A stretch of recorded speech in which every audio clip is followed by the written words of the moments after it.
ஆண்டவராகிய இயேசுவின் நாமத்தில் அனைவருக்கும் என்னுடைய அன்பின் வாழ்த்துக்கள். இப்பொழுது நம்மிடத்தில் தம்பி சுரேஷ் வந்திருக்கின்றார். பார்வையற்ற ஒரு சகோதரன்.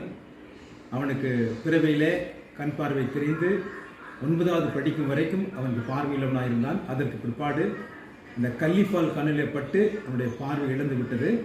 ஆனாலும் கூட கர்த்தருடைய வார்த்தைகளை, வசனங்களை நிறைய மனப்பாடம் செய்து வைத்திருந்தான். இன்றைக்கு நம்மிடத்திலே ஆண்டவராகிய இயேசு கிறிஸ்துவினுடைய அந்த மலை பிரசங்கம் மத்தேயு 5, 6, 7 அதிகாரங்களை மனப்பாடமாக இப்பொழுது நம்மிடத்திலே சொல்லுவார்.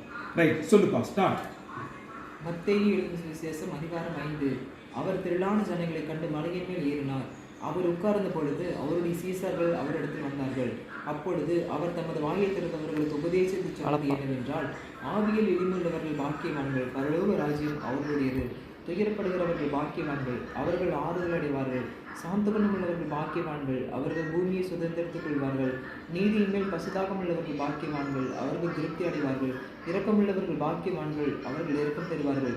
இருதயத்தில் சுத்தமுள்ளவர்கள் பாக்கியவான்கள், அவர்கள் தேவனை தரிசிப்பார்கள். சமாதானம் பண்ணுகிறவர்கள் பாக்கியவான்கள், அவர்கள் தேவனுடைய புத்திரர் எண்ணப்படுவார்கள். நீதி நிமித்தம் துன்பப்படுகிறவர்கள் பாக்கியவான்கள், பரலோக ராஜ்யம் அவர்கள்